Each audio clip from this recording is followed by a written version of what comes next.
Toastmasters, are you ready? Yes! It's a bad report. Alright, it's not that bad. Alright, I will start my evaluation. I'm evaluating all the roles that have not been evaluated before, and the reason why we do this is so that we can improve the quality. As entrepreneurs, we have to continuously improve ourselves so that we hit the highest mark possible, right? Yes. Awesome. So I'm just going to start the evaluation based on this form, how it's listed out. So number 1, Sergeant at Arms, Lada. When I came here, the room was set up. She was outside running, making sure all the other roles were filled up. So awesome job. I really liked that everything was set up, and she was going around making sure that the forms and all the necessary roles have been filled. And they were struggling because I think 1 or 2 people had not shown up. But good job that she managed that very well. What I liked about her is she's got a really high energy. When she comes here and when she speaks, she's at a different energy level, and when she introduced the Toastmaster, it already took us to a different level. Very important for a Sergeant at Arms. If you want the meeting to go very well, you want to start at high energy levels, and I think she did that really, really well. 1 point of improvement, the meeting started at 7:01. We are entrepreneurs. We have to start on time and we have to finish on time. Oh, wow. Alright, let's move on to the Toastmaster, Amanda. Amanda did an awesome job. If you guys didn't know, today was her first time that she's doing this work. Right? And it was flawless. It was completely flawless, and I really, really liked it. And when she started her introduction, she also mentioned she's going to give us 3 tips towards the end, making sure that none of you disappear at break time. I thought that was a really good way of making people hooked onto it. So I really liked the transitions, and she didn't make any mistakes, even though she was the first time Toastmaster, so good job. Next is Timer, Lena. Lena or Lena? Sorry. Lena. All right. I really liked the way she started her introduction here. For investors, for your customers, you need to keep your time, because this is a mini speech. So she nailed it, and she's one of the newer members of the club, and she made a really good effort to do it. I have one suggestion for you. You came here and said, there are no guests, I'm not going to explain the cards. No. You have to explain your roles no matter who there is. If there are 2 people in the audience, you still have to explain your role, because that is your responsibility. Doesn't matter how many times you're coming. If you have to explain it to Roger, who's the founder of the club, you have to still do it, because it's a process. So just make sure for going forward you explain exactly the whole roles of what those cards are. Next is the greeter, Bethany. I think she left at interval at the break time because she didn't have any guests, but she was out there. She tried really hard to get some guests, but she didn't, so good job for her. Next is our counter. I guess the our counter is Mike.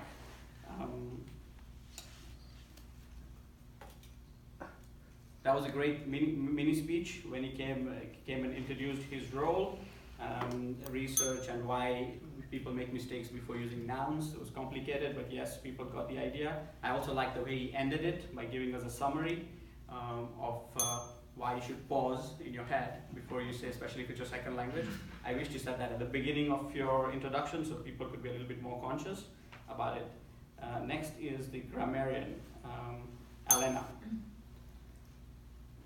Good word, good description of your role. I like the word discernment. When she announced it, I thought, wow, that's difficult. I doubt if anybody else is going to use it. I think it was counted, it was used 4 times, but I believe it was used about 6 times. I heard it a little bit more. Good word and good description, and I like the report as well. Humorist, thank you very much, David, for stepping in the last 15-20 seconds before the meeting started. So this is a tip for the Toastmaster. We are an entrepreneur club. Don't ask people. At some point you don't get anybody, pick somebody, say you're the humorist. They'll come here and say XYZ. What did the mosquito say when he knocked the door? And go and sit down. We are entrepreneurs. We have to take responsibility. There is no, oh, can you do it, can you do it? That's out of the question. Pick anybody, right? Videographer, it's not on this list, but she's here. Good introduction. The only thing I missed on this was why it's important. If you videograph, if you go back and you see yourself listening to the speech, it's really, really important. You can see your gestures. You can self-evaluate yourself. I guess that was one portion that I didn't hear. Please make sure from next time it's a little bit more clear. Speech evaluators.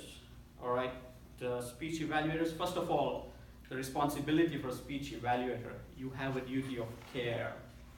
It is your responsibility. That's a very, very big task. You're not coming here to praise the speaker. Based on your feedback, the speaker improves or doesn't improve. So you have a duty of care. As an entrepreneur, you have a duty of care if you are giving your feedback to somebody. So it's a very, very big responsibility job. So Tiffany hit it on the nail, hit it on the head, hit the nail on the head. She exactly pinpointed out, you're supposed to do this speech. We didn't think X, Y, Z, we're missing out of that speech. Please make sure it's done. Beautiful, because you want to give the speaker that you're supposed to follow rules and regulations. That's why there is a book and a syllabus for the 10 speeches or even speeches after that, yeah, as a guidance, but you're supposed to follow it. So great work. The second one is Nat. Nat, I thought you did great evaluation. The only thing I thought about your evaluation was you were focusing more on the content as opposed to the way he presented the speech. We don't usually evaluate the speaker on the content. We evaluate him on the quality of the speech he gave, right? So try and, if you want to do the content, make it like 5% of your total evaluation. The rest of it should be actually the other points: stage presence, how he explained his concept, how he moved in the stage, and what you felt about it, right? So good job. Anthony, very, very polished evaluation. I like the way he gave suggestions about the, first and foremost, I really like that he told him podium.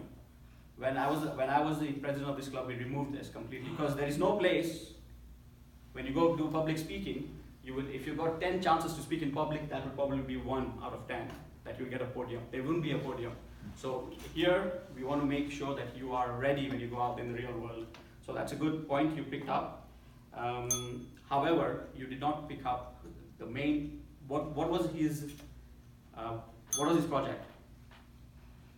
Research. Yeah. He's a realtor and he's telling you about pre-sales. Is that research? So the idea when the book tells you you're doing research, they want you to get out of your comfort zone. If you're a doctor, speak about carpentry. If you're an entrepreneur, speak about dancing, right? So that's what they want. That's what the book tells you. So you get out of your comfort zone. That's the idea of research. So try and make sure if there's a topic, it says, and as an evaluator, you should pick it up straight away. That was his reason. As an accountant, if I'm giving a speech and I talk about taxes tomorrow, it's not really research, right? It's something that I really do. It's just a matter of you have to go outside your comfort zone. So just be mindful of that. Anna, great. I liked your evaluation. You summarized very well even after the end. So great way of doing it. Table topic master, Roger. Good introduction.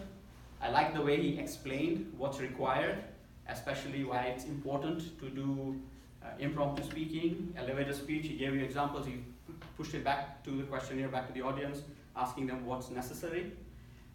He gave us really good complicated quotes where some people got stunned, but the questions were simple. The questions that came after the quote were based on you, were not really based on the quote.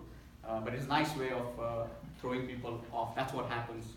One thing I like to suggest about table topics is, I saw during the break, and I've seen this during the past, people are going to ask you, you're the next person, do you mind speaking? Do you mind speaking? That's not the way we do it. The only name that comes here is the first name. Second, third, fourth, fifth does not come on the board. The reason of you practicing your impromptu speaking is you have to be stressed. If you already know you're coming number 4, you're already relaxed. Only the first name comes here. The second person, whoever is the sergeant at arms, picks on that person. The person comes on stage, and that's how they do not know. Nobody should know who's coming on stage next, even the person who's speaking. What that does, it prepares you. All in all, great meeting, and I hope we keep the same quality going forward.